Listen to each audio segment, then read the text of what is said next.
អាជ្ញាធរខេត្តកំពង់ឆ្នាំងប្រកាសបិទផ្សាយទិន្នន័យក្បាលដីក្រោយចុះវាស់វែងរួចជូនប្រជាពលរដ្ឋនៅភូមិចំនួន6របស់ឃុំតាចេស្រុកកំពង់ត្រឡាញ់មន្ទីររៀបចំដែនដីនគររូបនីយកម្មសំណង់និងសុរិយោដីខេត្តកំពង់ឆ្នាំងបានសម្រេចប្រកាសបិទផ្សាយនៅទិន្នន័យក្បាលដីជាសាធារណៈចំពោះឯកសារនៃការវិនិច្ឆ័យចុះបញ្ជីដីធ្លីជាលក្ខណៈប្រព័ន្ធដែលមានភូមិចំនួន6របស់ឃុំតាចេស្រុកកំពង់ត្រឡាញ់ខេត្តកំពង់ឆ្នាំងដែលពិធីប្រកាសបិទផ្សាយជាសាធារណៈនេះបានធ្វើឡើងកាលពីព្រឹកថ្ងៃទី7ខែសីហាឆ្នាំ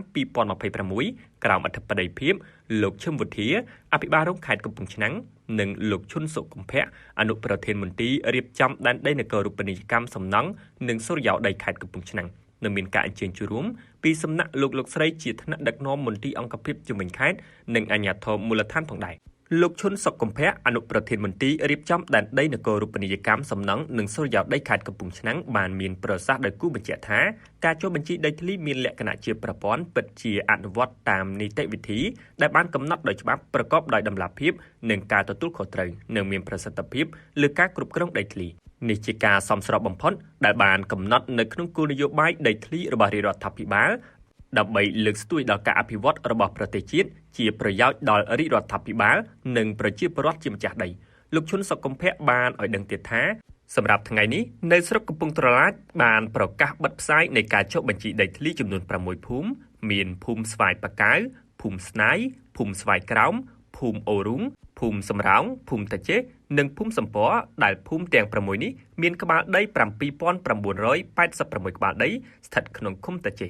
មានប្រសាសន៍នៅក្នុងឱកាសនោះលោកឈឹមវុធាអភិបាលរងខេត្តកំពង់ឆ្នាំងបានបញ្ជាក់ថាការចុះបញ្ជីដីធ្លីជាលក្ខណៈប្រព័ន្ធគឺជាយុទ្ធសាស្ត្រគន្លឹះដ៏មានសារៈសំខាន់របស់រាជរដ្ឋាភិបាលកម្ពុជាតាមរយៈក្រសួងរៀបចំដែនដីនគររូបនីយកម្មនិងសំណង់ក្នុងការធានាថែរក្សាការពារសិទ្ធិនិងផលប្រយោជន៍ស្របច្បាប់លើអចលនវត្ថុរបស់ប្រជាពលរដ្ឋព្រមទាំងកាត់បន្ថយចំនួនដីធ្លីនៅមូលដ្ឋានការចុះបញ្ជីដីធ្លីជាលក្ខណៈប្រព័ន្ធគឺជាការវាស់វែងកំណត់ព្រំនិងការចុះបញ្ជីដីធ្លីសម្រាប់តំបន់ជាក់លាក់ក្នុងពេលដំណើរគ្នាដោយមានការចូលរួមពីប្រជាពលរដ្ឋម្ចាស់ដីនិងអាជ្ញាធរមូលដ្ឋានតាមរយៈនៃការចុះបញ្ជីនេះគឺជាការទទួលបាននូវសិទ្ធិស្របច្បាប់ក្លាយជាម្ចាស់ដីពិតប្រាកដដែលត្រូវបានការពារដោយច្បាប់និងធានាដោយរដ្ឋ